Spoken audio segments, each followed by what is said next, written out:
Greetings! My name is Rashana Shanella. I am 22 years of age, representing the iconicity of my country, Sri Lanka.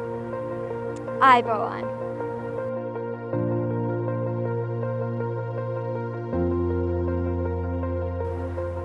Prior to sharing a little bit about my project, I think it's important we take a couple steps back and share a little about my background.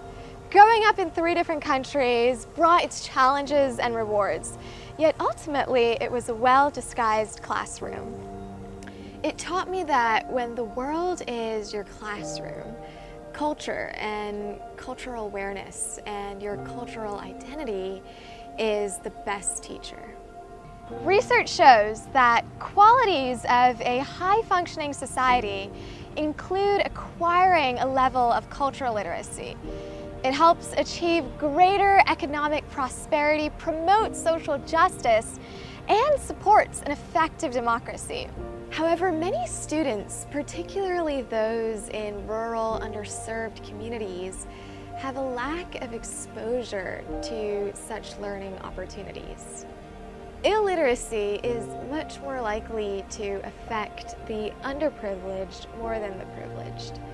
Rural communities, ethnic minorities, and disabled folk are particularly at risk. Students in urban communities tend to have the upper hand in receiving a higher quality education in comparison to those in rural communities.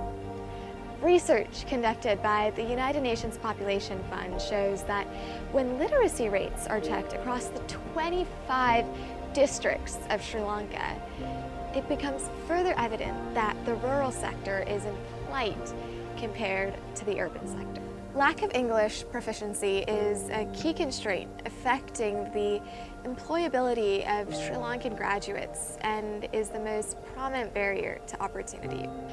In a report relaunched by UNICEF in 2023, Sri Lanka now spends less than 2% of its GDP on education, one of the lowest in all of South Asia.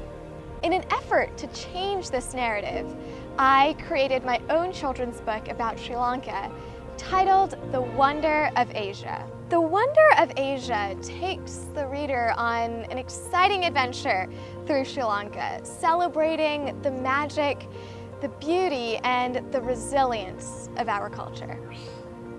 Yet most importantly, through the journey of writing my own picture book, I was able to embrace all aspects of my identity and develop a stronger relationship with my country and extend it to those around me.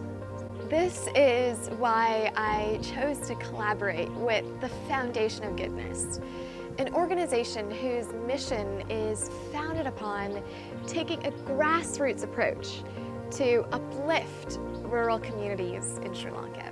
The Foundation of Goodness was established in 1999 and worked through the devastating 2004 tsunami, which impacted thousands of Sri Lankans, to create a unique rural community development model, which in 2023 alone delivered a wide range of programs to over 135,000 beneficiaries from over 850 villages in Sri Lanka.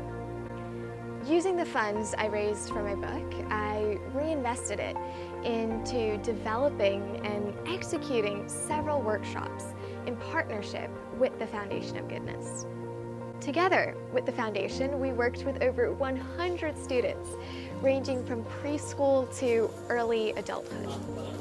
A little bit about the workshops we hosted.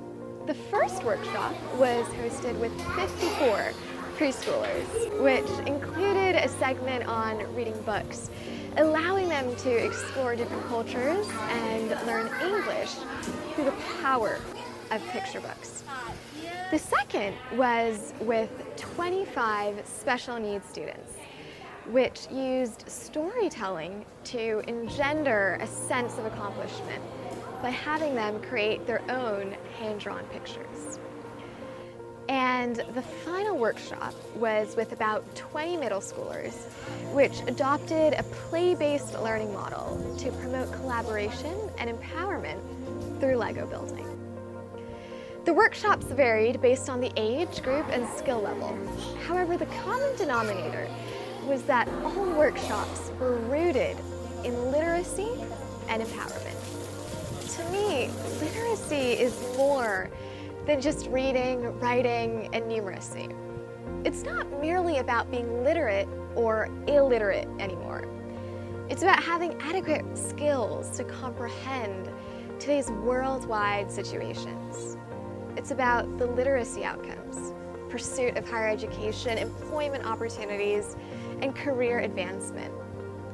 From writing my own book to promoting literacy amongst children as a tool to empower them, these are the first steps we are collectively taking to tell a new story. Through this, I learned the importance of building educational pathways for rural communities, as too often they are viewed as an afterthought in decision-making. We must remember that we are writing our country's tomorrow based on what we are teaching in the classrooms today. And regardless of urban, suburban, or rural, learning outcomes have no boundaries, as youth in rural communities deserve to be a part of the story